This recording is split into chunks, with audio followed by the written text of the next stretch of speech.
नमस्कार दोस्तों। हमारी भारतीय संविधान एवं जो राज्य व्यवस्था की जो हमारी क्लास चल रही है, सभी कंपटीशन जो एग्ज़ाम्स जो हमारे हैं, जो राजस्थान लोक सेवा आयोग, उसके अलावा जो रीट है ना, उन सभी के द्वारा जो प्रतियोगी परीक्षा में जो भारतीय संविधान एवं राज्य व्यवस्था से संबंधित जो प्रश्न हमसे पूछे जाते हैं, उनसे संबंधित जो हमारी अगली कड़ी है, जिसमें हम लोग प्रधानमंत्री कि जितने भी हमारे भारत के प्रधानमंत्री हैं उनसे संबंधित कार्यकाल में जो जो घटनाएं हुई उनसे संबंधित हम लोग अध्ययन कर रहे थे। उसमें हमने पिछली क्लास में ये देखा था कि इंदिरा गांधी की सरकार तक क्या क्या जो काम हुए थे। अब इंदिरा गांधी के आगे हम बढ़ते हैं मोरारजी देसाई के काल में। देखिए, ध्यान रहे कि मोरारजी देसाई भारत सरकार में वो प्रधानमंत्री रहे थे इंदिरा गांधी के काल में, और बहुत बड़ा नाम है भारतीय राजनीति के अंदर। इंदिरा गांधी जब प्रधानमंत्री थी तब मोरारजी देसाई उप प्रधानमंत्री थे। तो चौधरी चरण सिंह मोरारजी देसाई की काल में प्रधानमंत्री थे। तो भारत के दो लोग ऐसे हैं, मोरारजी देसाई और चौधरी चरण सिंह, जो उप प्रधानमंत्री के बाद भारत के क्या बने, प्रधानमंत्री भी बने।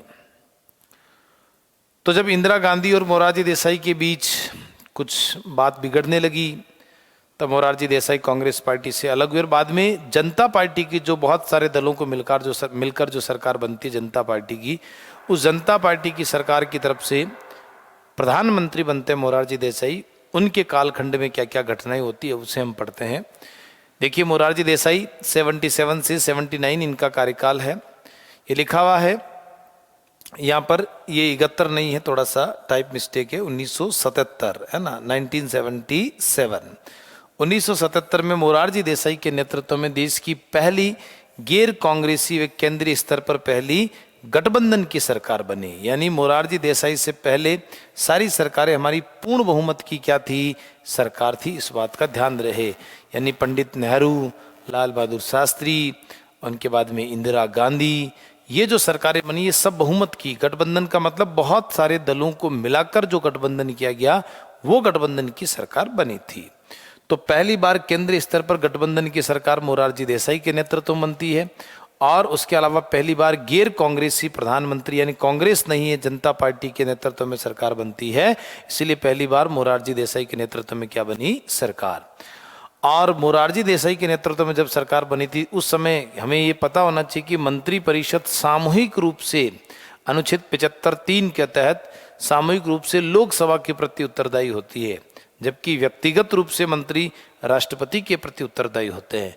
तो उस समय जो हमारी लोकसभा थी उसके जो अध्यक्ष थे उस समय थे नीलम संजीव रेड्डी। और ध्यान रहे, बाद में यही नीलम संजीव रेड्डी भारत के निर्विरोध राष्ट्रपति बनते हैं। वीवी गिरी के सामने भी इन्होंने चुनाव लड़ा, नीलम संजीव रेड्डी ने चुनाव हार गए। बाद में भारत के निर्विरोध राष्ट्रपति बनते हैं नीलम संजीव रेड्डी। और नीलम संजीव रेड्डी हमारे यहाँ पर उस समय लोकसभा के क्या बने थे, अध्यक्ष बने थे। और अटल बिहारी वाजपेयी सरकार में कौन से मंत्री, विदेश मंत्री बने थे, जो बाद में भारत के प्रधानमंत्री भी बनते हैं। तो अटल जी मोरारजी देसाई की सरकार में क्या थे, विदेश मंत्री थे। 42वां संविधान संशोधन जो इंदिरा गांधी के काल में हुआ था, लगभग 58 भारत के लगभग 58 अनुच्छेदों में उन्होंने संशोधन किया था। तो बड़ा ही विवादास्पद संशोधन था 42वां संविधान संशोधन जो इंदिरा गांधी के कालखंड में हुआ था। तो उसके अंदर मोरारजी देसाई ने उनमें वापस बहुत सारी चीजों में परिवर्तन किया। तो देखिए, 42वें संशोधन को सर्वाधिक विवादास्पद संशोधन कहा जाता है, क्योंकि इंदिरा गांधी का प्रभाव होने के कारण इसे क्या कहते हैं, इंदिरा संविधान भी कहते हैं। तो कितना गजब का सवाल पूछे कि इनमें से इंदिरा संविधान को किस संविधान संशोधन को कहा जाता, तो उत्तर क्या होगा, 42वां संविधान संशोधन 1976। एक बात तो ये। दूसरा, 42वें संशोधन में मैंने अभी कहा लगभग कितने अनुच्छेदों में, 58 अनुच्छेदों में परिवर्तन किया था इंदिरा गांधी ने। इस कारण से इसे क्या कहते हैं, लघु संविधान। क्या कहते हैं, लघु संविधान कहा जाता। मिनी कॉन्स्टिट्यूशन, यानी संविधान के बहुत बड़े हिस्से के अंदर इन्होंने क्या कर दिया, परिवर्तन कर दिया, इसलिए इसे क्या कहते हैं, लघु संविधान भी कहा जाता है। तो लगभग 58 अनुच्छेदों में परिवर्तन किया गया था, इस कारण से इसे लघु संविधान कहते हैं। 1978 में जो 44वां संशोधन किया गया, जिसकी निम्न विशेषताएं, जो 42वें संविधान संशोधन के द्वारा जो इंदिरा गांधी ने जो बहुत सारी परिवर्तन किए थे, उनको वापस खत्म करने के लिए 44वां संविधान संशोधन 1978 में किया गया, जिसके अंतर्गत क्या क्या चीजें हुई थी। पहली बात तो अनुच्छेद 19 में 19(1)(f) जो संपत्ति का जो अधिकार था उसको यहाँ पर क्या कर दिया, समाप्त कर दिया गया, जो मूल अधिकार के अंतर्गत आता था। फिर अनुच्छेद 31 आर्टिकल 31 कहता है 31 में फिर संपत्ति के अधिकार की बात थी, मूल अधिकार, वहां से इसको फिर समाप्त किया और इन सब को कहां डाल दिया, अनुच्छेद 300A में। हिंदी में ये कह सकता हूं मैं, अनुच्छेद 300 का भी कह सकता हूं, 300 के नामक अनुच्छेद में जोड़कर संपत्ति के अधिकार को कौन सा अधिकार बना दिया, विधिक अधिकार। विधिक अधिकार का मतलब है कानूनी अधिकार। कौन सा अधिकार, कानूनी अधिकार। तो मेरा कहने का मतलब यह है कि जो पहले संपत्ति का अधिकार मौलिक अधिकार था, वो अब मौलिक अधिकार ना रहकर क्या बन गया, कानूनी अधिकार बन गया। तो अब मैं ये बताना चाह रहा था कि जो 42वें संविधान संशोधन के द्वारा जो इंदिरा गांधी ने जो परिवर्तन किए, उनको है ना मोरारजी देसाई ने बहुत सारी चीज़ों में परिवर्तन किया, जिसमें पहले तो संपत्ति के मौलिक अधिकार को यहाँ से समाप्त करके अनुच्छेद 300 का यानी 301 के अंतर्गत इसको रखकर इसको कानूनी यानी विधिक अधिकार बनाया गया था। तो आगे देखिए और क्या था 44वें संशोधन में, अनुच्छेद 38 जो नीति निदेशक तत्व के अंदर आता है, अनुच्छेद 38 में इन्होंने संशोधन करके प्रावधान किया कि राज्य आय की असमानता, जो इकोनॉमी आर्थिक न्याय जिसकी बात हम करते हैं, सामाजिक आर्थिक राजनीतिक न्याय, तो इसमें आर्थिक न्याय में आय की असमानता को कम करेगा।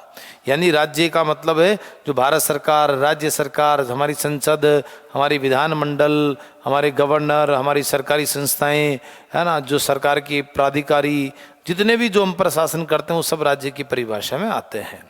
तो राज्य आय की असमानता को खत्म करेगा, इकोनॉमी जो डिस्टेंस जो हमारे बीच में बना हुआ है उसको खत्म करने का प्रयास करेगा। ये 44वें संविधान संशोधन के द्वारा व्यवस्था की गई। अनुच्छेद 71 याद करिए, इंदिरा गांधी ने एक परिवर्तन कर दिया था। क्या परिवर्तन था? यही था कि भाई राष्ट्रपति, उपराष्ट्रपति, प्रधानमंत्री जो है इनके चुनाव से संबंधित अगर किसी प्रकार का अगर कोई विवाद आता है तो उसमें एक कमेटी बनेगी, वह उसकी जांच करेगी। यानी न्यायपालिका से उस अधिकार को छीना था। याद करिए इंदिरा गांधी का रायबरेली से जो चुनाव हाई कोर्ट ने निरस्त कर दिया था, उस कंडीशन में इंदिरा गांधी ने ऐसा कर दिया था, लेकिन मोरारजी देसाई ने नहीं कहा, वापस ये 71 में संशोधन करके प्रावधान कर दिया कि राष्ट्रपति और उपराष्ट्रपति के चुनाव से संबंधित अगर किसी प्रकार का कोई विवाद होता है, तो हम पहले भी पढ़ चुके हैं, संबंधित विवादों की सुनवाई करने का अधिकार केवल भारत के केवल किसको होगा, उच्चतम न्यायालय को होगा। ऐसा संविधान का कौन सा अनुच्छेद कहता है? 71 ये बात कहता है। फिर हम सब जानते हैं कि अनुच्छेद 74 ये कहता है कि राष्ट्रपति को सहायता और सलाह देने के लिए क्या होगी? मंत्रिपरिषद होगी, और उस मंत्रिपरिषद का प्रधान कौन होगा? प्रधानमंत्री होगा। ये आर्टिकल 74 कहता है। देखिए लिखा हुआ है कि अनुच्छेद 74 के अंदर क्या संशोधन किया कि मंत्रिपरिषद की सलाह की अनिवार्यता को इसने क्या कर दिया? समाप्त कर दिया। और ये प्रावधान किया कि राष्ट्रपति मंत्रिपरिषद की सलाह को एक बार पुनर्विचार हेतु वापस भेज सकता है। तो जो अनुच्छेद 74 में बात लिखी हुई थी कि राष्ट्रपति मंत्रिपरिषद की प्रत्येक सलाह को मानने के लिए बाध्य होगा, है ना, राष्ट्रपति को कोई पुनर्विचार का अधिकार नहीं होगा, लेकिन इसमें ये साफ कर दिया अनुच्छेद 74 में संशोधन करके 44वें संविधान संशोधन 1978 के द्वारा ये अनुच्छेद 74 में परिवर्तन करते मोरारजी देसाई ने बात लिखवा दी कि राष्ट्रपति एक बार पुनर्विचार के लिए इस बात को लौटा सकता है। ये बड़ी सीधी सी बात इसके अंतर्गत की गई है। और राष्ट्रपति और राज्यपाल के अध्यादेश को न्यायिक समीक्षा के दायरे में लाया जाएगा, है ना, न्यायिक जांच के दायरे में लाया जाएगा राष्ट्रपति और राज्यपाल। यानी अनुच्छेद 123 के तहत, है ना, अनुच्छेद 123 के तहत राष्ट्रपति अध्यादेश जारी करता है और अनुच्छेद 213 के तहत राज्यपाल क्या करता है? अध्यादेश जारी करता है। मैं पिछली कक्षाओं में ये बात कर चुका हूँ राष्ट्रपति टॉपिक में कि जब हमारी संसद का सत्र नहीं चल रहा होता है, तब अचानक किसी कानून की आवश्यकता पड़ जाए तो अध्यादेश के द्वारा ऐसा कानून बनाया जा सकता है। उसी प्रकार राज्य में विधानमंडल का अगर सत्र नहीं चल रहा तो अनुच्छेद 213 के तहत अध्यादेश जारी किया जा सकता है। तो राष्ट्रपति और राज्यपाल जो पद है, इन्होंने जो भी ऑर्डिनेंस अध्यादेश जो जारी किया, अगर वो गलत भी है तो आप न्यायिक समीक्षा यानी कोर्ट के अंदर इसको चैलेंज कर सकते हैं। जो सामान्य कानून को आप चैलेंज करते हैं उसी प्रकार अध्यादेश को भी आपको चैलेंज करने का क्या है, अधिकार। न्यायपालिका को उसका जांच करने का भी क्या रहेगा, अधिकार रहेगा। तो 44वें संशोधन में सीधा सीधा प्रश्न पूछेंगे कि अध्यादेश को न्यायिक समीक्षा का अधिकार किस संविधान संशोधन के द्वारा किया गया। डायरेक्ट आपसे प्रश्न पूछे, उत्तर क्या देना, 44वां संविधान संशोधन 1978 के द्वारा। बिल्कुल लिखा हुआ है, राष्ट्रपति और राज्यपाल के अध्यादेश को न्यायिक समीक्षा के दायरे में लाया गया है। आगे देखिए, लोकसभा तथा विधानसभा का कार्यकाल 6 वर्ष से घटाकर 5 वर्ष। 42वें संविधान संशोधन के द्वारा इंदिरा गांधी ने क्या नियम बना दिया कि लोकसभा जो होगी, ये हमारी सेंटर में जो लोकसभा है उसका कार्यकाल 5 की जगह कितना कर दिया, 6। और राज्य में जो विधानसभा होगी उसका कार्यकाल भी कितना कर दिया, 6।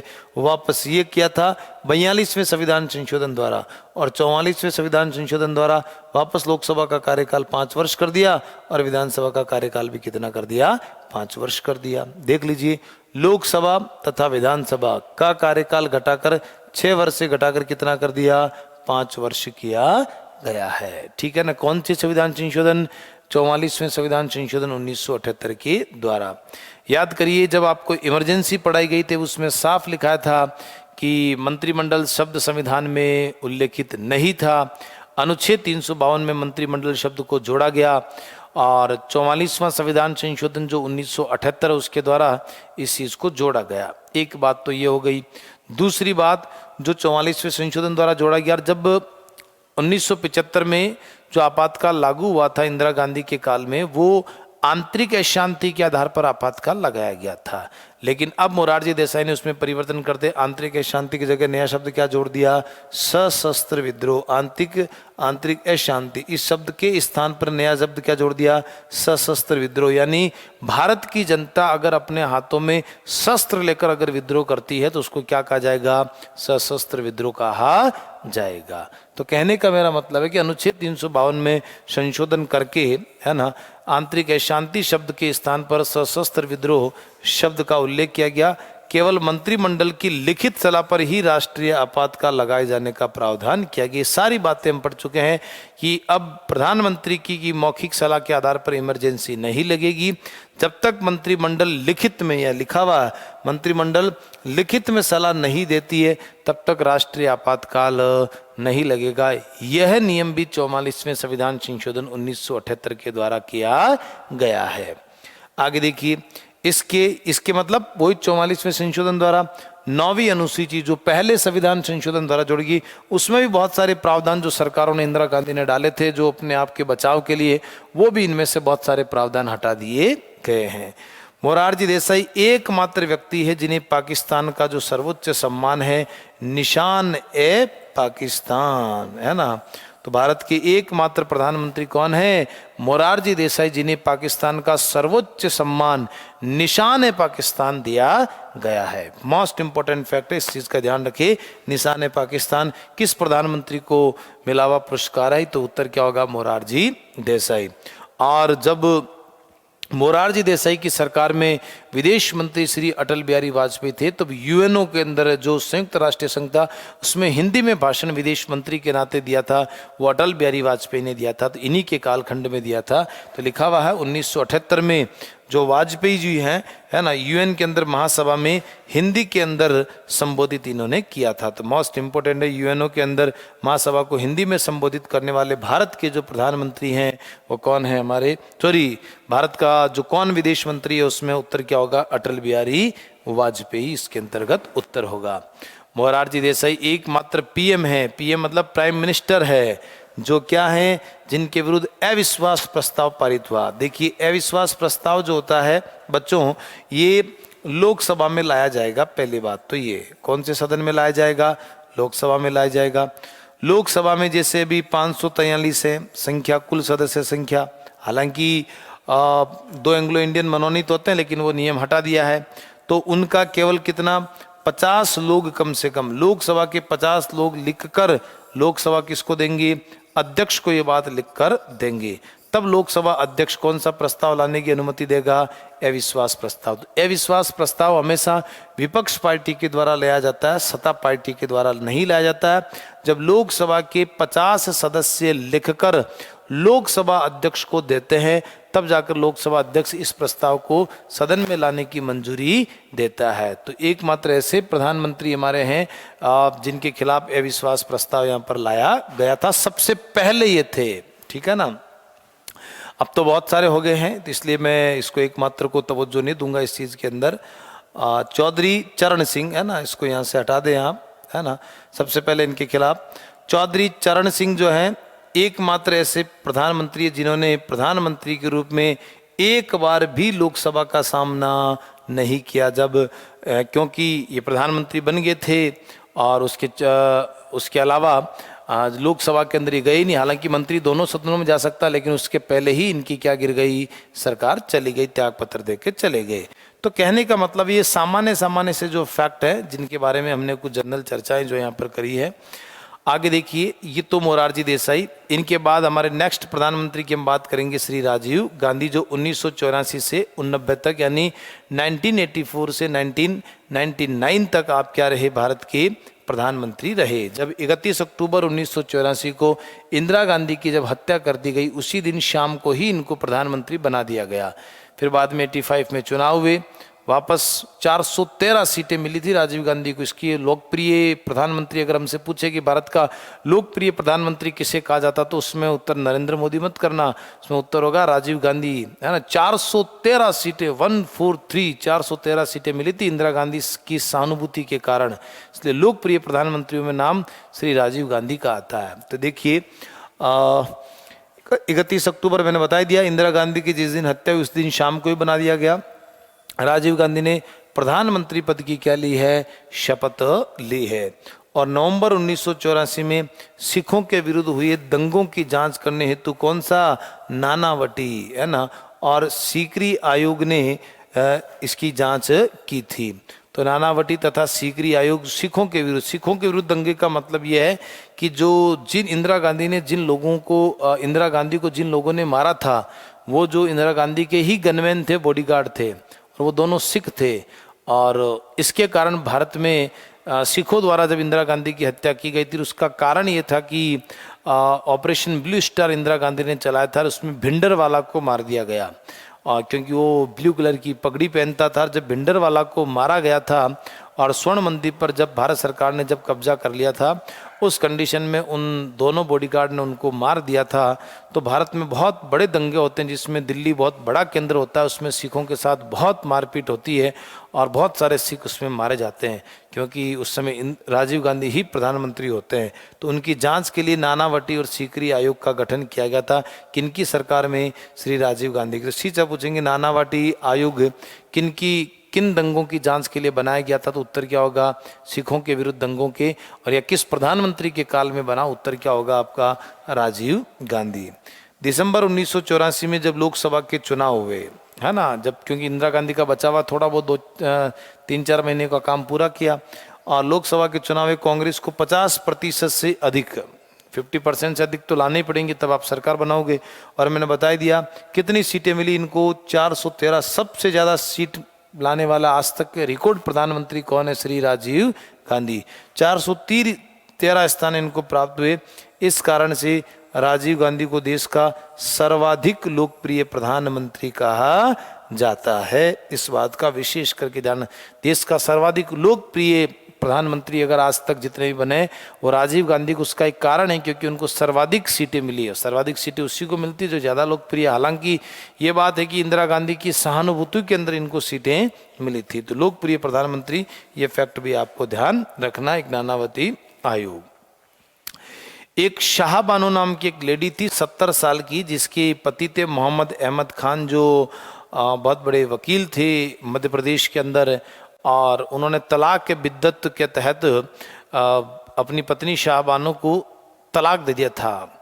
तो उस कंडीशन में वो लेडी सुप्रीम कोर्ट गई और न्यायालय के कहा कि 5 बच्चों की माँ और 70 वर्ष की उम्र, उस साहबानो को जब उसके पति ने तलाक दिया तो उसने कहा कि मिलॉर्ड मुझे भरण पोषण दिया जाए, मुझे भत्ता दिया जाए, मेरे को घर से बाहर निकाला, मैं किसके पास जाऊं। तब सुप्रीम कोर्ट ने कहा कि भाई ये नीति निदेशक तत्व का मामला, इसमें हम कुछ कर नहीं सकते हैं। फिर भी सुप्रीम कोर्ट ने राहत प्रदान करते हुए कहा कि जो भी व्यक्ति जो तलाक दे रहा है उसको, उस महिला को भरण पोषण के लिए कुछ उसको देना पड़ेगा, पैसा कुछ उसको देना पड़ेगा इद्दत की अवधि तक, है ना, लगभग 90 दिनों तक, है ना।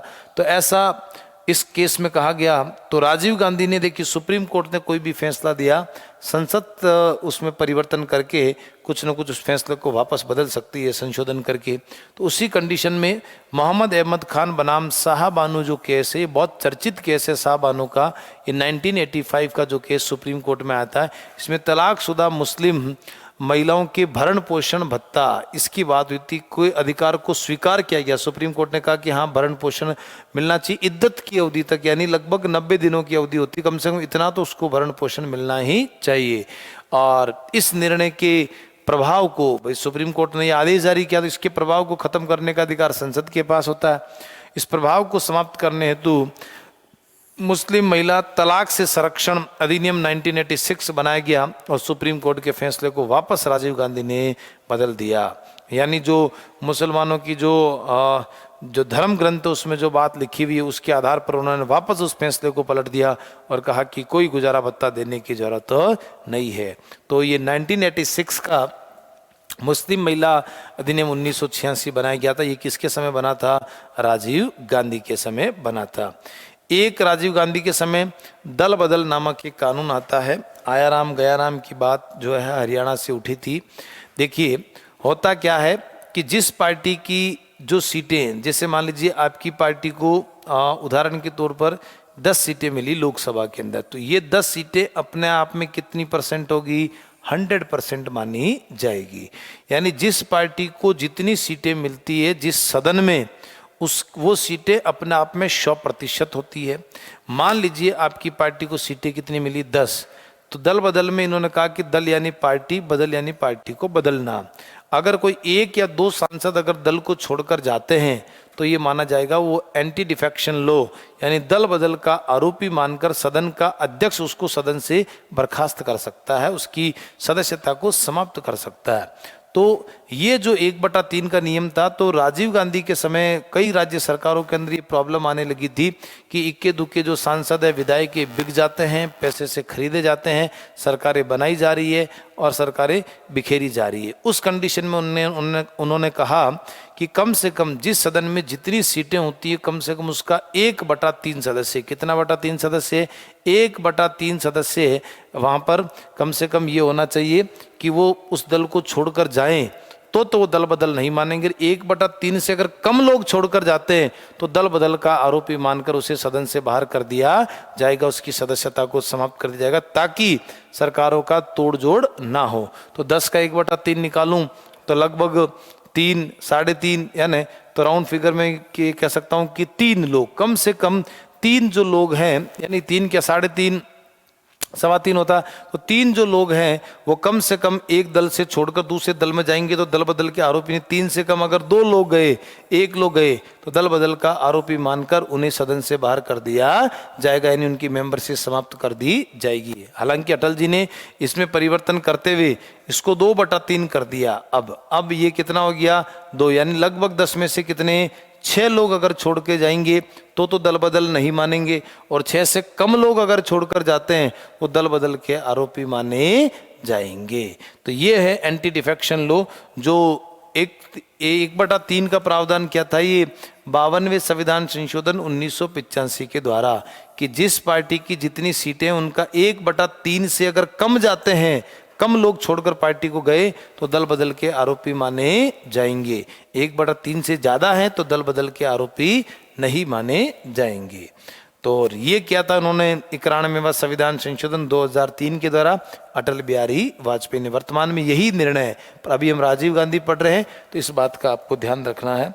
देख लीजिए 52वां संविधान संशोधन 1985 में 52वें संविधान संशोधन किया गया। इसके द्वारा दल बदल आ गया, दल यानी पार्टी, बदल यानी पार्टी को बदलना, पर रोक लगाने, दल बदल पर रोक लगाने का प्रयास किया गया और इसके द्वारा ये प्रावधान किया गया कि यदि किसी दल के कितने बटा बताओ 1/3 से अधिक सांसद या विधायक, चाहे राज्यों में विधानसभा हो चाहे केंद्र में लोकसभा हो या राज्यसभा हो या विधान परिषद हो, सांसद या विधायक दल बदल करते हैं यानी पार्टी को बदलते हैं अंदर हाउस में जाने के बाद, तो उन पर दल बदल का कानून लागू नहीं होगा अगर 1/3 से अधिक जा रहे हैं तो, ठीक है ना, कम नहीं, 1/3 से अधिक, जैसे मैंने कहा 3 या 3 से अधिक गए तो कोई नहीं रोकेंगे, लेकिन उनसे कम जाएंगे तो रोकेंगे। लेकिन आगे क्या लिखा, जबकि 1/3 से कम दल बदल करने पर उन सब की सदस्यता को क्या कर दिया जाएगा,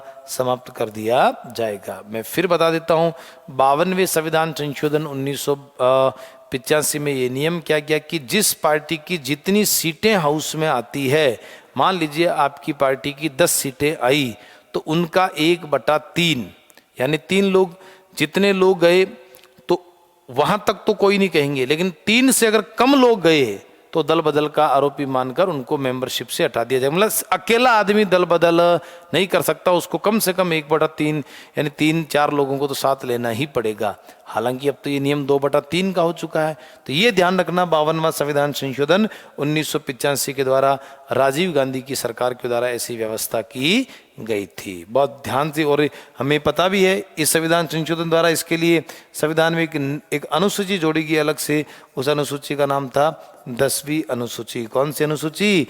10वीं अनुसूची इसके अंतर्गत जोड़ी गई थी। आगे देखिएगा, देखिए 1950 से 85 तक दल बदल पर कोई रोक नहीं थी। दल बदल का मतलब, मान लीजिए मैं बीजेपी से चुनाव जीत कर गया और मैं कांग्रेस को कोस रहा हूं और बाद में पता चला मैं वहां जाकर कांग्रेस में बैठ गया, तो उस आम जनता के साथ कितना बड़ा धोखा होता है, इसीलिए उसको रोकने के लिए प्रावधान है। अब जबकि वयस्क का मतलब होता है कि आप अपने निर्णय लेने में सक्षम हो, तो भारत में वयस्क की आयु पहले 21 वर्ष थी, अब उसको घटाकर कितनी कर दी है, 18 वर्ष कर दी है। यानी आप वोट देने के लिए 18 वर्ष की उम्र जब आपकी हो गई तो आप वोट देने के लिए सक्षम हो, आप वयस्क हो गए, मतदाता हो गए। वयस्क का मतलब है वे व्यक्ति अपने आंतरिक और बाह्य निर्णय लेने में क्या है, सक्षम है। यानी वो अपने घर वालों के दबाव में आकर वोट ना दें कि पापा कह रहे हैं कि राहुल गांधी को वोट देना, आपकी इच्छा, आप नरेंद्र मोदी को वोट दीजिए, यानी अपना निर्णय लेने में सक्षम है। आप वोट देने जाके कोई पार्टी वाला आपको बरगला रहा, लेकिन फिर भी आप अपना निर्णय समझने में सक्षम है। तो ये जो वोट देने की आयु 21 वर्ष से जो 18 वर्ष घटाकर की गई, ये देखिए 61वां संविधान संशोधन 1989 में ऐसी व्यवस्था की गई थी, ये भी राजीव गांधी की सरकार के द्वारा की गई थी। तो देख लीजिए 1989 में 61वें संविधान संशोधन के द्वारा मतदाता की आयु 21 वर्ष से घटाकर 18 वर्ष, इस बात का विशेष करके ध्यान रखना, 21 वर्ष से घटाकर 18 वर्ष, वो भी 1989 में 61वें संविधान संशोधन के द्वारा कर दिया गया था। बहुत इंपॉर्टेंट चीज है, बहुत कॉमन सवाल है, इस चीज को विशेष करके ध्यान रखना, 61वां संविधान संशोधन। फिर एक लक्ष्मीमल सिंघवी समिति बनी थी 1986 में, जिसकी सिफारिश के आधार पर ये कहा गया था कि पंचायती राज को संवैधानिक दर्जा दिया जाए। तो राजीव गांधी ने इसके लिए लोकसभा में 64वां और 64वां पंचायती राज को संविधान में दर्जा देने के लिए, और 65वां संविधान संशोधन रखा था नगर पालिकाओं को संविधान में दर्जा देने के लिए। तो 64वां और 65वां ये 2 प्रकार के जो संशोधन थे ये किए गए थे, किए नहीं गए थे, माफ करना, करने के लिए लोकसभा के अंदर ये सब प्रस्ताव राजीव गांधी की सरकार के द्वारा रखा गया। पर मित्रों, मैं आपको जानकारी के लिए बता दूं कि जब लोकसभा में किसी बिल को रखा गया और इसी बीच लोकसभा अगर भंग हो गई तो बिल वहीं पर क्या माना जाएगा, निरस्त माना जाएगा। तो देख लीजिए इस चीज को, 1989 में पंचायत राज संस्थाओं हेतु 64वां और नगर पालिकाओं को संवैधानिक दर्जा देने हेतु कौन सा, 65वां संविधान संशोधन विधेयक। देखिए जब हाउस में चलता तब वो विधेयक यानी बिल कहलाता है, जब राष्ट्रपति की मोहर लग जाती तब वो एक्ट यानी अधिनियम बन जाता है। तो विधेयक लोकसभा में रखे जाते हैं, लेकिन लोकसभा क्या हो गई बताओ, भंग हो जाने के कारण दोनों विधेयक क्या हो गए, समाप्त हो गए। पेश तो किया था, इसी के बाद में नरसिम्हा राव 73वां और 74वां संविधान संशोधन विधेयक लेकर आएंगे। तो 64वां रखा हमारे पंचायती राज के लिए और 65वां लगा आपके नगर पालिकाओं के लिए रखा गया। राजीव गांधी को आधुनिक पंचायत राज का जनक कहा जाता है, क्योंकि इन्होंने ये कहा था कि गांव का विकास होगा तो ही हमारे राष्ट्र का विकास होगा। और पंचायतों के लिए बहुत अच्छा पंचायती राज का स्वर्ण काल भी अगर आपसे पूछे, पंचायती राज का स्वर्ण काल भी अगर आपसे पूछे किस प्रधानमंत्री के काल में हुआ, तो वो राजीव गांधी के काल के अंतर्गत ही मित्रों माना जाता है। तो 64वां 65वां इन्होंने रखा, परंतु लोकसभा समाप्त भंग होने के कारण वे विधेयक भी क्या हो गए, समाप्त हो गए हैं। आगे देखिए, 1989 के लोकसभा चुनाव में किसी भी दल को स्पष्ट बहुमत नहीं मिलने पर जनता दल की वीपी सिंह के नेतृत्व में गठबंधन की क्या बनी भाई।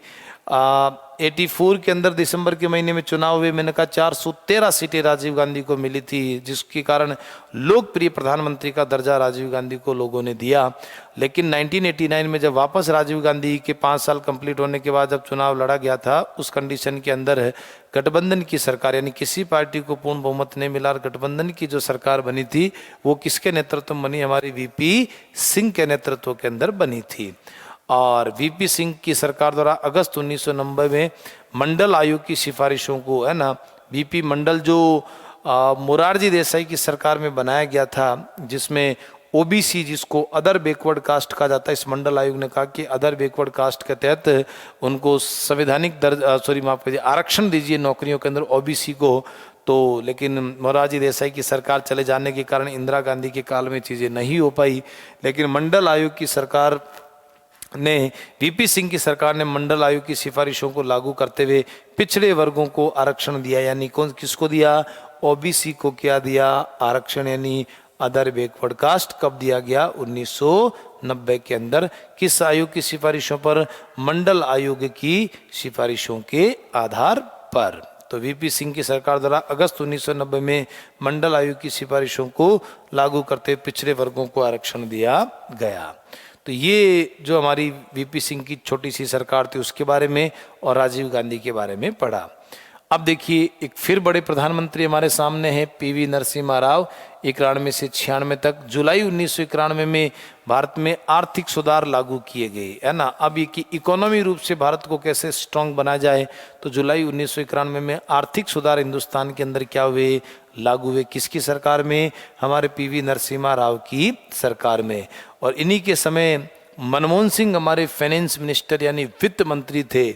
और देखिए, उदारीकरण, निजीकरण और उसके अलावा वैश्वीकरण की नीति कहा जाता है। तो उदारीकरण, निजीकरण व वैश्वीकरण की नीति कहा जाता है। इसे अर्थव्यवस्था का राव मनमोहन मॉडल, राव का मतलब नरसिम्हा राव, मनमोहन यानी उस समय मनमोहन सिंह वित्त मंत्री थे।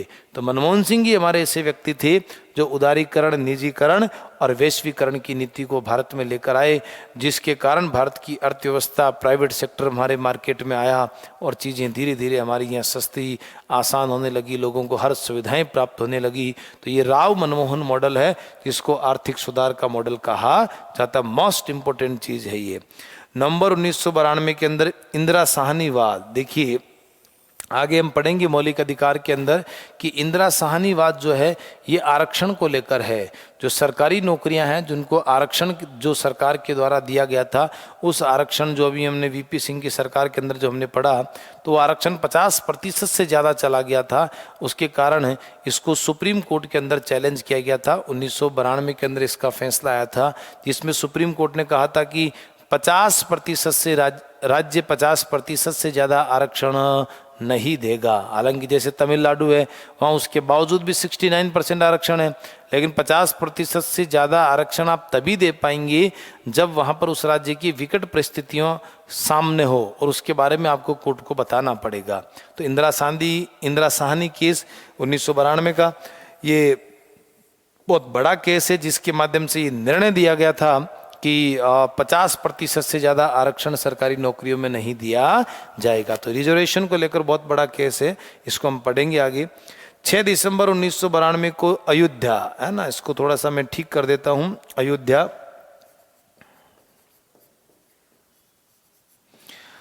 देखिए, बाबर जो मुगल बादशाह जो बाबर था, उस बाबर ने एक जहाँ राम मंदिर है वहाँ पर एक बाबरी मस्जिद का एक ढांचा बना दिया था, ऊपर गुंबद बना दिया था। उस समय भारतीय जनता पार्टी और आरएसएस जो है, इन्होंने एक मुद्दा चलाया कि भाई जो बाबरी मस्जिद के जो हिंदू जो लोग हैं उन्होंने मुद्दा चलाया कि बाबरी मस्जिद के ढांचे को तोड़ा जाएगा। जो बाबरी मस्जिद का ढांचा जिस कालखंड में तोड़ा गया था और तोड़ भी दिया था उन्होंने, उस समय जो भारत के प्रधानमंत्री थे वो कौन थे?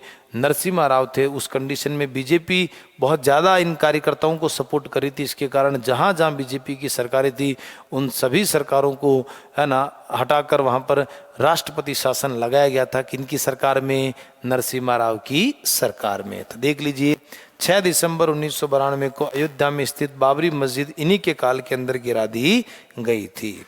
अब देखिए मई 1991 के अंदर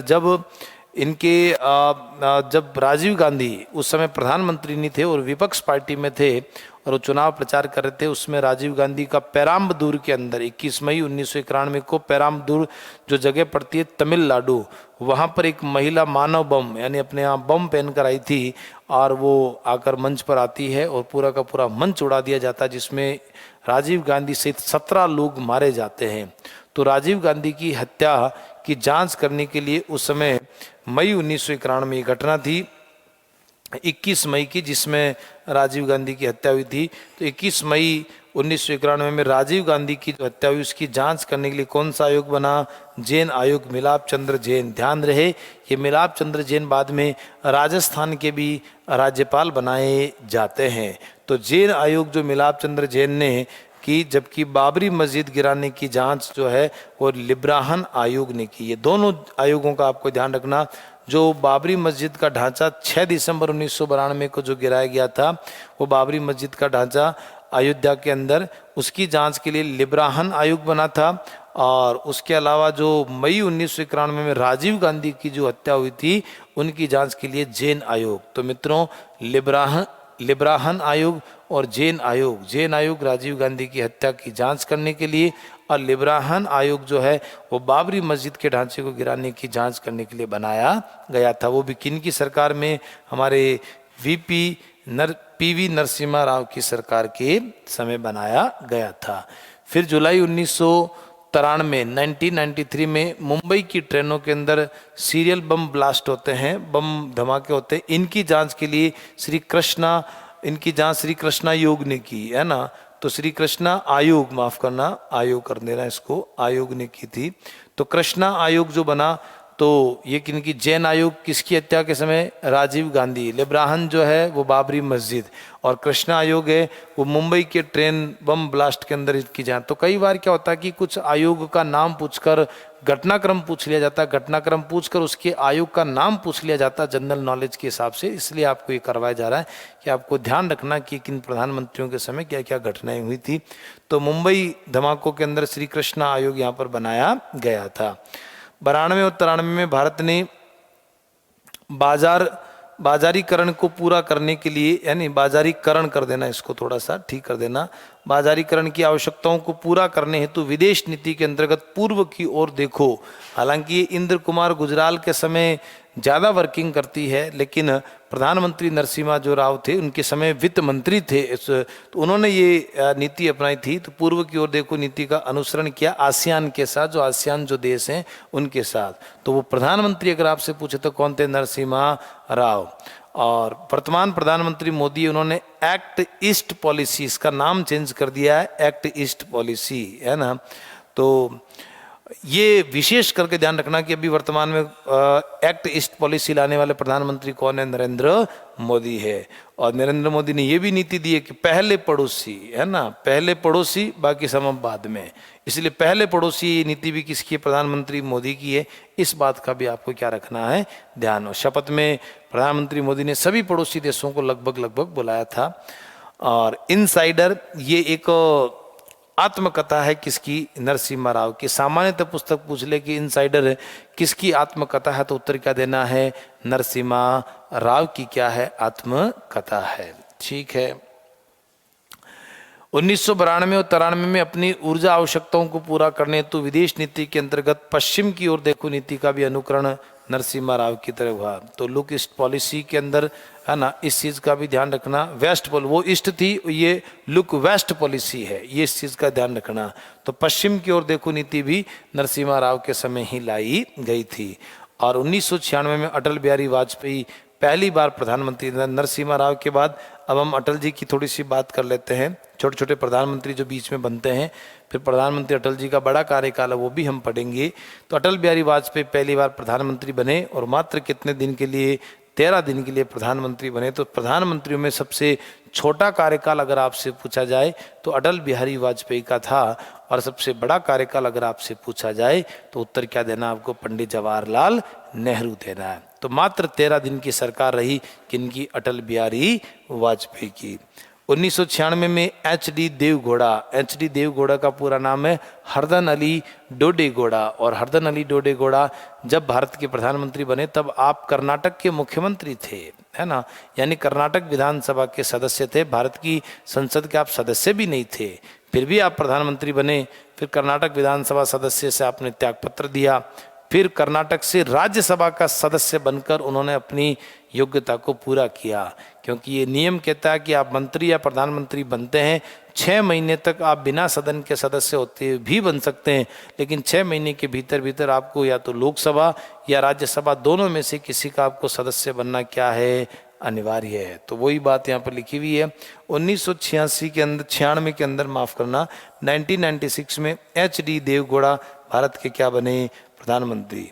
फिर छोटे छोटे से कार्यकाल है, 97 से 98 के बीच में इंद्र कुमार गुजराल क्या बनते हैं, भारत के प्रधानमंत्री। अटल जी, फिर देवगौड़ा, फिर गुजराल बनते हैं, और 96 से 98 तक विदेश मंत्री कौन, इंद्र कुमार गुजराल। तो ये देवगौड़ा के समय 1 साल विदेश मंत्री रहते हैं, फिर जब खुद प्रधानमंत्री बनते हैं गुजराल साहब तब भी 1 साल तक क्या रहते हैं, विदेश मंत्री रहते हैं। तो ये देख लीजिए, 1 वर्ष देवगौड़ा के समय और एक बार प्रधानमंत्री जब थे तब भी आप क्या रहे, विदेश मंत्री रहे, कौन, इंद्र कुमार गुजराल आप रहे। तो ये छोटे छोटे प्रधानमंत्रियों के कुछ नाम है, इनके बाद ये बने, उनके बाद ये बने और उनके बाद ये बने।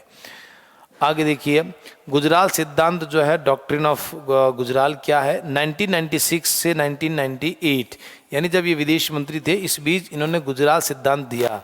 ये भारत के विदेश मंत्री थे, इन्होंने क्या बोला, गुजराल ने विदेश मंत्री के रूप में पड़ोसी देशों के साथ पहल करके जो मधुर संबंध इन्होंने स्थापित किए उसी को ही क्या कहा जाता है, गुजराल सिद्धांत। बहुत बार कॉमन प्रश्न बन गया, पूछा जाता है कि गुजराल सिद्धांत किस प्रधानमंत्री के काल में आया, तो वो किसके आया, इंद्र कुमार गुजराल। कौन विदेश मंत्री थे, तो ये वैसे तो नरसिम्हा जो राव थे, है ना, उनके समय इन्होंने काम करना चालू कर दिया था। उसके अलावा आप ये देखिए, गुजराल सिद्धांत जो है, जो देवगौड़ा जो प्रधानमंत्री थे तब ये विदेश मंत्री थे, तो बेसिकली उसी समय इन्होंने ये गुजराल सिद्धांत दिया था। फिर ये खुद प्रधानमंत्री बने तब भी इन्होंने गुजराल सिद्धांत का पालन किया। तो मधुर संबंध बनाने की बात है। और मोदी ने क्या कर दिया इसमें, पहले पड़ोसी, क्या कह दिया, पहले पड़ोसी, यानी पहले हमारे पड़ोसी, बाकी हम सब बाद में। ये नीति कौन लेकर आए, वर्तमान के प्रधानमंत्री नरेंद्र दामोदर दास मोदी लेकर आए हैं। ठीक है, अब नेक्स्ट प्रधानमंत्री वापस अटल बिहारी वाजपेयी का हम कार्यकाल पढ़ते हैं बड़ा। देखिए, वाजपेयी कुल 3 बार प्रधानमंत्री बने, 13 दिन के लिए बने, 13 महीने के लिए बने और पूरे 5 साल के लिए। कितनी बार बने, 3 बार प्रधानमंत्री बने, 13 दिन के लिए प्रधानमंत्री बने, 13 महीने के लिए प्रधानमंत्री बने और पूरे 5 साल के लिए प्रधानमंत्री बने। क्योंकि प्रधानमंत्री का संविधान में कोई कार्यकाल निश्चित नहीं होता। जब तक लोकसभा में आप बहुमत दल के नेता हो, बहुमत है, तब तक आपकी सरकार है। जिस दिन आपका बहुमत गया, आपकी क्या गई, सरकार गई। और अगर आपके पास पूर्ण बहुमत है तो आप कैसे भी करके इस चुनाव से लेकर अगले चुनाव की घोषणा तक आपका कार्यकाल रहेगा। तो सामान्यतः वो 5 वर्ष का होता है। देख लीजिए, तो 98 से 2004, है ना, ये अटल बिहारी वाजपेयी भारत के क्या रहते हैं, प्रधानमंत्री। देखिए, 3 बार आप प्रधानमंत्री बने, 96 में बने, 98 में बने और 99 के अंदर आप बने। अब देखिए, 11 से 13 मई 1998 को भारत द्वारा दूसरी बार परमाणु परीक्षण किया गया। तो याद करिए, पहली बार परमाणु परीक्षण किसके समय हुआ था, श्रीमती गांधी के समय हुआ था। तो भारत के, मैंने उस समय बताया था, भारत के 2 ही प्रधानमंत्री आज तक ऐसे में हैं, एक तो श्रीमती गांधी यानी श्रीमती इंदिरा गांधी और दूसरा आपके अटल बिहारी वाजपेयी। इन 2 ही प्रधानमंत्रियों ने भारत में परमाणु परीक्षण किया। पोखरण जैसलमेर जो राजस्थान में पड़ता है, वहाँ पर इन्होंने परमाणु परीक्षण किया। तो देख लीजिए, ये डेट लिखी हुई है, कौन सी है, 11 से 13 मई 1998 को भारत द्वारा कौन सी बार? दूसरी बार परमाणु परीक्षण किया गया है। अब देखिए फरवरी 1999 में पाकिस्तान के लिए एक वाजपेयी ने बस द्वारा पाकिस्तान की यात्रा की और लाहौर घोषणा पत्र, यानी इनका कहने का मतलब ये था कि भारत और पाकिस्तान के मध्य जो इन्होंने मधुर संबंध बनाने का प्रयास किया, परवेज मुशर्रफ जो राष्ट्रपति थे उनके साथ संबंध बनाने का प्रयास किया। हालांकि 1999 में हमारे यहाँ कारगिल का युद्ध भी होता है, लाहौर और दिल्ली के बीच में बस सेवा भी ये चालू करते हैं हमारे अटल जी। तो उनका कहने का मतलब तो बहुत अच्छे संबंध बनाने का प्रयास किया था वाजपेयी ने। और जुलाई 1999 में देख लो ये लिखा हुआ, कारगिल क्षेत्र को लेकर भारत और पाकिस्तान की सेना में क्या हुई? झड़प हुई। बड़ा युद्ध तो नहीं हुआ, लेकिन एक झड़प मात्र उसको युद्ध के रूप में तब्दील किया गया। और कारगिल की पुनः प्राप्ति हेतु भारतीय सेना द्वारा ऑपरेशन कौन सा चलाया गया? विजय चलाया गया। तो आपसे पूछे कि ऑपरेशन विजय किस युद्ध के दौरान चलाया गया? तो 1999 में कारगिल युद्ध के समय ऑपरेशन विजय चलाया गया। किस प्रधानमंत्री के काल में? श्री अटल बिहारी वाजपेयी के काल में ऑपरेशन विजय किस देश के खिलाफ चलाया गया? तो ये चलाया गया पाकिस्तान के खिलाफ चलाया गया था। तो देख लीजिए इसको, बड़ी आसान सी चीज़ है। कारगिल की पुनः प्राप्ति हेतु भारतीय सेना द्वारा ऑपरेशन विजय चलाया गया था। 26 जुलाई को विजय दिवस मनाते हैं क्योंकि हमने कारगिल पर अधिकार कर लिया और कारगिल दिवस के रूप में भी मनाए जाते हैं। तो ये इस जनरल नॉलेज का सामान्य प्रश्न है कि कारगिल दिवस कब मनाते हैं? 26 जुलाई को। विजय दिवस भी कब मनाते हैं? 26 जुलाई को मनाया जाता है। और एक ऑपरेशन विजय यहाँ पर नोट करके आपको इसलिए है कि आप कहीं कंफ्यूज नहीं हो। जब गोवा दमन दीव को हमने पुर्तगाल से प्राप्त किया था 1961 में, तब भी ऑपरेशन विजय चलाया गया था। तो ऑपरेशन विजय दो प्रकार के होगी, एक तो पुर्तगाल गोवा दमन दीव को हमने जब पुर्तगाल इस गोवा दमन दीव को पुर्तगालियों से जब हमने आज़ाद कराया तब भी हमारे ऑपरेशन विजय चलाया गया था। और एक ऑपरेशन विजय हमारा यहाँ पर पाकिस्तान के खिलाफ भी कारगिल युद्ध के दौरान भी चलाया जा रहा है। तो मित्रों इस बात का भी आपको ध्यान रखना कि ऑपरेशन विजय दो प्रकार के हैं। तो उसमें उस कंडीशन में आपको ऑप्शन जो दिए जाएंगे उसके आधार पर ही आपका उत्तर क्या होगा? तय होगा। 1999 के अंदर मूल कर्तव्य फंडामेंटल ड्यूटीज जो सरदार स्वर्ण सिंह समिति की सिफारिश पर जो 42वें संविधान संशोधन 1976 के द्वारा जो हमारे संविधान में अंत स्थापित जो किए गए थे, जो 3 जनवरी 1977 को जो 42वां संविधान संशोधन लागू हुआ, बेसिकली पूरा 42वां संविधान संशोधन सरदार स्वर्ण सिंह समिति की सिफारिश पर ही लागू हुआ था। तो जो 42वें संविधान संशोधन में जो मूल कर्तव्य जो जोड़े गए थे, तो उनके लिए देखिए कि उन पर विचार करने के लिए कि उनमें और कोई सुधार करना चाहिए कि हमें लोगों तक कैसे इन कर्तव्यों को हम पहुंचाएं। तो इस पर विचार करने तो उच्चतम न्यायालय सुप्रीम कोर्ट के पूर्व जो मुख्य न्यायाधीश हैं उनका नाम है J.S. वर्मा। ध्यान रहे, मोस्ट इंपॉर्टेंट है, J.S. वर्मा की अध्यक्षता में एक समिति स्थापित की गई थी। J.S. वर्मा ने कहा था कि जैसे बसों के पीछे लगा दीजिए पूरे कर्तव्य, जो 11 कर्तव्य है, हालांकि मूल 10 जोड़े थे, बाद में 11 कर दिए। और उसके अलावा सरकारी जो भी संस्थाएं हैं, कलेक्ट्रेट है, वहाँ पर आप इनको कर्तव्यों को लगा दीजिए। स्कूल की जो बुक्स होते हैं उनके पीछे के पेज पर कर्तव्यों को लिख दीजिए। कर्तव्य मतलब झंडे का सम्मान करिए, देश की एकता अखंडता का सम्मान करिए, राष्ट्रगान का सम्मान करिए, ऐसी प्रथाओं का त्याग करें जो नारी सम्मान के विरुद्ध हो, सरकारी संपत्ति की हमारे को रक्षा करनी चाहिए, है ना, वैज्ञानिक दृष्टिकोण हमको रखना चाहिए। तो कहने का मेरा मतलब है कि 1999 में मूल कर्तव्यों पर विचार करने तो उच्चतम न्यायालय के पूर्व मुख्य न्यायाधीश J.S. वर्मा की अध्यक्षता में एक समिति की स्थापना करी थी। वो करी थी श्री अटल बिहारी वाजपेयी की सरकार के द्वारा ही ऐसा किया गया था। और वर्ष 2000 में उच्चतम न्यायालय के पूर्व मुख्य न्यायाधीश M.N. वेंकटचलैया, है ना, ये मोस्ट इंपॉर्टेंट है, M.N. वेंकटचलैया, इसी के नेतृत्व में एक संविधान समीक्षा आयोग बनाया गया। कौन सा बनाया गया? संविधान समीक्षा आयोग M.N. वेंकटचलैया की अध्यक्षता में अटल बिहारी वाजपेयी ने बनाया कि हमें क्या सुधार करना चाहिए। तो देख लीजिए, M.N. वेंकटचलैया ने संविधान समीक्षा आयोग, इसको अंडरलाइन कर लीजिए, का गठन किया गया। इसके अध्यक्ष के अलावा, अध्यक्ष सहित नहीं, अध्यक्ष रहित, अध्यक्ष के अलावा कितने मेंबर? 10 सदस्य थे इसमें, जिसमें R.S. सरकारिया, सुभाष कश्यप, किताब आती है इनकी तो बहुत अच्छी सी, P.A. संगमा राष्ट्रपति का चुनाव लड़ा था, सोली सोराब जी न्यायपालिका, बहुत बड़ा नाम है इनका, सुमित्रा कुलकर्णी, है ना, बहुत महान महान लोग हैं, KS पुनैया, CR ईरानी, है ना, BP जीवन रेड्डी, आबिद हुसैन की, पारसरन, है ना, 2000 पेज की थी ये, 2002 में ये रिपोर्ट क्या हुई थी, प्रस्तुत हुई थी। यानी कहने का मेरा मतलब यह है कि जो संविधान समीक्षा आयोग MN वेंकटचलैया का नेतृत्व में बना था, उसमें ये पूछा गया कि आप बताइए कि क्या करना चाहिए क्या नहीं करना चाहिए। इसी की सिफारिश पर हमारे 11वां मौलिक कर्तव्य उसके अंतर्गत जोड़ा गया था। तो देख लीजिए इस आयोग की यानी जो संविधान समीक्षा आयोग है, तो 2002 में उसकी रिपोर्ट आ गई और इसके आधार पर 86वां 91वां भी हमने पढ़ा। मतलब ये 91वां संविधान संशोधन जो 2003 में होता है, उसमें 86वां 2002 में होता है, ठीक है ना, जिसमें एक कौन सा कर्तव्य मौलिक अधिकार जोड़ा गया 21 का। 91वां 2003 में होता है, जिसमें क्या जोड़े, मंत्रिपरिषद की संख्या अधिकतम 15% निर्धारित कर दी गई। तो ये सब संविधान समीक्षा आयोग की सिफारिश पर ही जोड़े गए थे। तो देख लीजिए 86वां 91वां संशोधन किए गए और वर्ष 2003 में भी देखो मैंने लिखा ये 91वां संशोधन किया गया। इसके द्वारा मंत्रिपरिषद की अधिकतम सदस्य संख्या निर्धारित की गई। लोकसभा की कुल सदस्य संख्या अभी 543 है, उसका कितना 15%, 81 पॉइंट कुछ आते हैं। तो कहने का मतलब है कि प्रधानमंत्री सहित 81 मंत्री ही भारत सरकार के अंदर बनाए जाएंगे, उससे ज्यादा नहीं होंगे। ये अधिकतम, न्यूनतम राज्य में 12 संख्या है, 12 संख्या राज्य के अंदर निर्धारित की गई है मंत्रियों की।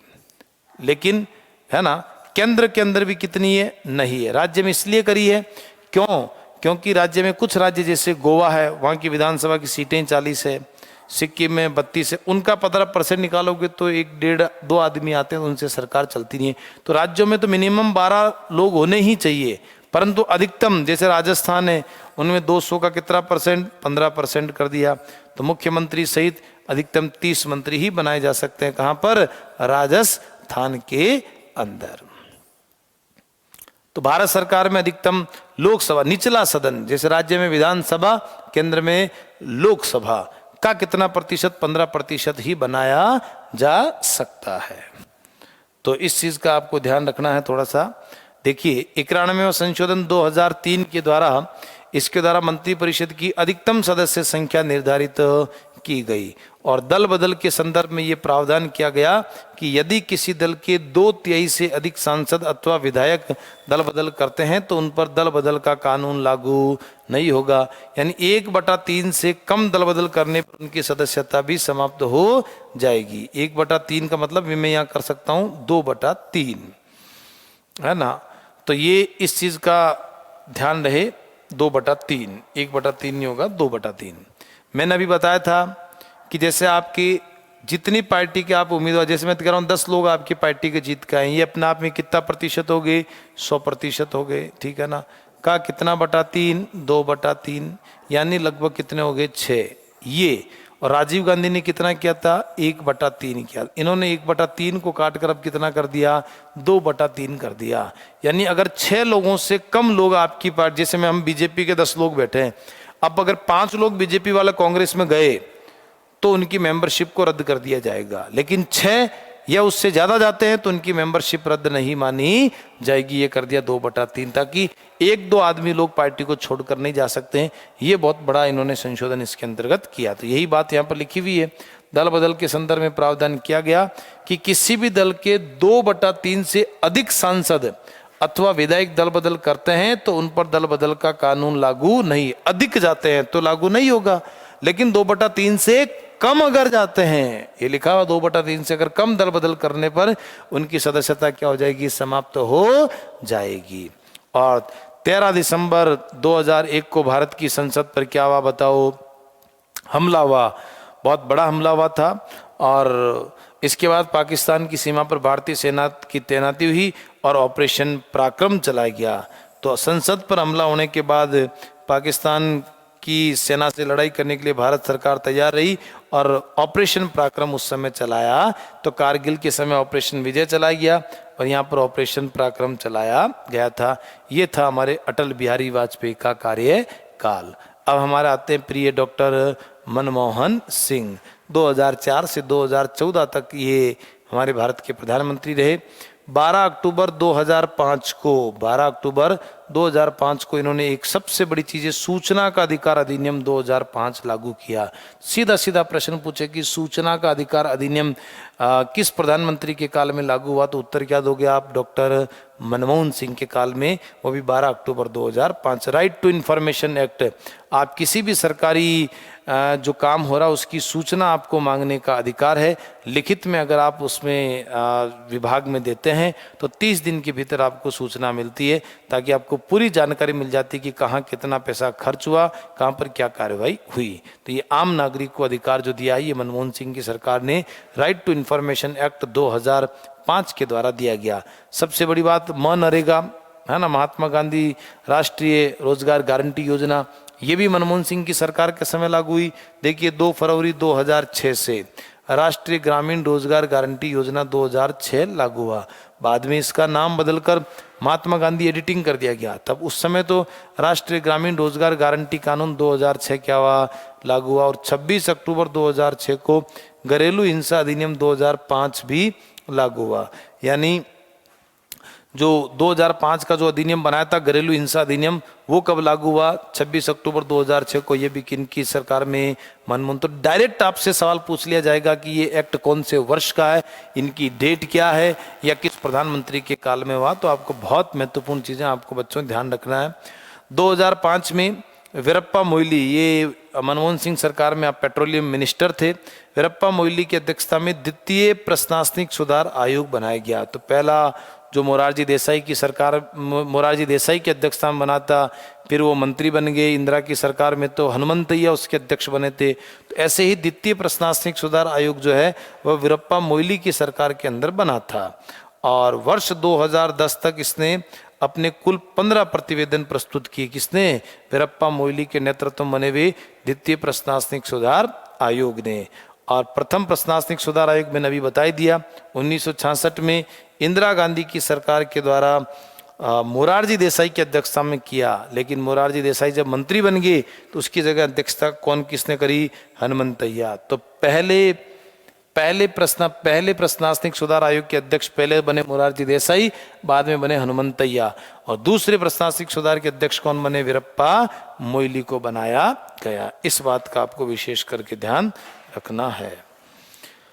वर्ष 2007 में केंद्र राज्य संबंधों की जांच करने हेतु उच्चतम न्यायालय के पूर्व मुख्य न्यायाधीश M.N. पुंछी, ये मोस्ट इंपॉर्टेंट है, ये आयोग बना है।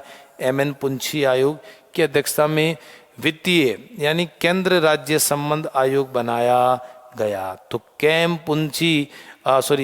पुंछी की अध्यक्षता में जो केंद्र राज्य जो संबंध बनाया गया, वो देखिए N.R. माधव मेनन, V.K. दुग्गल, धीरेन्द्र सिंह, विजय शंकर, ये सब इसके मेंबर थे। तो आपको एक तो ध्यान रखना कि पुंछी आयोग कब बना है। कई बार किसी आयोगों को मिलाने के लिए दिया जाता है, तो आपको उत्तर बताना पुंछी आयोग कब बना? 2007 में बना है।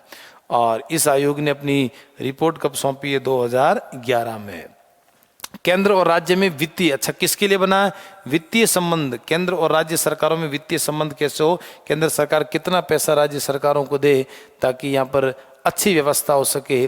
और 26 नवंबर 2008 को इनके काल में मुंबई हमला हुआ था। राम प्रधान है ना, राम प्रधान समिति जो बनी थी है ना, इसी हमले की जांच के लिए। तो बहुत सारी समितियां मैंने करा दी है, बहुत घटनाओं से संबंधित आपको याद रखनी है। तो ये समिति इस हमले की जांच करने के लिए बनाई गई थी।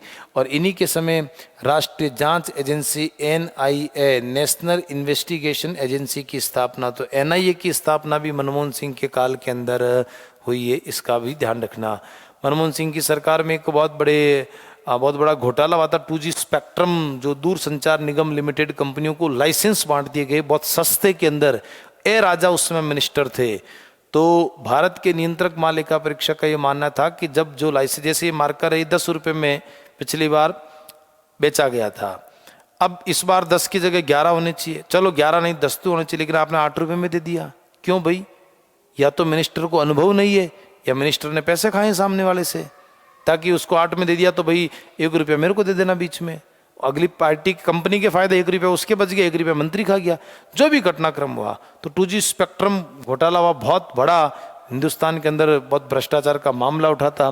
तो ये देखिए 2010 में 2G स्पेक्ट्रम घोटाले की जांच हेतु पीसी चाको की अध्यक्षता में एक संयुक्त संसदीय समिति का गठन किया गया। तो पीसी चाको की अध्यक्षता में 2G स्पेक्ट्रम घोटाला जो ए राजा का मिनिस्टर था, और 2010 में बहुत बड़ा मुद्दा हुआ था उस समय, है ना। तो इस घटना का भी ध्यान रखना। पीसी चाको की अध्यक्षता में इसका गठन किया गया। और अगस्त 2011 में अन्ना आंदोलन हुआ, जिसे द्वितीय क्रांति कहा गया। अन्ना आंदोलन हुआ जिसे क्या कहा गया? द्वितीय क्रांति कहा गया। बहुत बड़ा जो लोकपाल को लेकर बड़ा आंदोलन हुआ था अन्ना हजारे के नेतृत्व के अंदर। अब देखिए लास्ट हमारे जो नरेंद्र, आपसे पूछे कि भारत के प्रधानमंत्री का नाम क्या, उत्तर बताना नरेंद्र दामोदर दास मोदी। रजिस्टर में नाम अंकित उनका नरेंद्र दामोदर दास मोदी है। तो कई चीज़ें संवैधानिक तरीके से चलनी पड़ती है। तो 2014 से अब तक कंटिन्यू चल रहे हैं। 16वीं लोकसभा में इन्होंने चुनाव जीता, भाजपा को स्पष्ट बहुमत मिला। ऐसा पहली बार हुआ, बीजेपी को पहले, ऐसा पहली बार का मतलब ऐसे तो पंडित नेहरू के काल में, उनके बाद अगर हम देखें तो इंदिरा गांधी के काल में, राजीव गांधी के काल में सब बहुमत वाले सरकार थे, लाल बहादुर।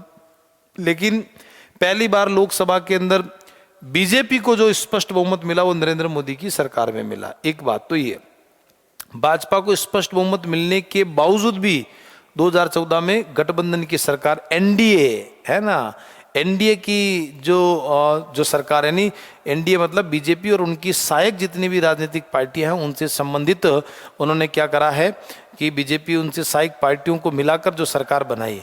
तो फिर भी एनडीए की सरकार यहाँ पर बनी है। और अगस्त 2014 में 121वां संविधान संशोधन विधेयक लाया गया, है ना। और 1 जनवरी 2015 को ये 99वें संविधान संशोधन के रूप में क्या हुआ? लागू हुआ। देखिए मित्रों, थोड़ा सा मैं आपको जानकारी के लिए बता दूं, जब सदन में लाया जाता है तब उसका नाम क्या होता है? विधेयक, यानी उसको हम क्या कहते हैं? बिल कहते हैं। और जब वो कानून राष्ट्रपति की मोहर लगती है तब वो अधिनियम बन जाता, तब उसको क्या कहते हैं? हम एक्ट कहते हैं। तो देख लीजिए इस चीज को कि यहाँ पर ये लिखा हुआ कि अगस्त 121वां संविधान संशोधन विधेयक लाया गया, है ना। और 1 जनवरी 2015 को ये 99वां संविधान, यानी बिल नंबर तो 121 है, लेकिन राष्ट्रपति ने मोहर लगाई उस समय कौन सा अधिनियम बना? ये 99, बाकी पेंडिंग पड़े थे। तो ये ध्यान रखना, अधिनियम नंबर तो ये 99 है और बिल नंबर कौन सा था? 121। और इसी के द्वारा राष्ट्रीय न्यायिक नियुक्ति आयोग बनाया गया, जो सुप्रीम कोर्ट के न्यायाधीश है और हाई कोर्ट के न्यायाधीश है, उनकी नियुक्ति भारत का राष्ट्रपति करता है। हाई कोर्ट के न्यायाधीशों का ट्रांसफर भारत का राष्ट्रपति करता है।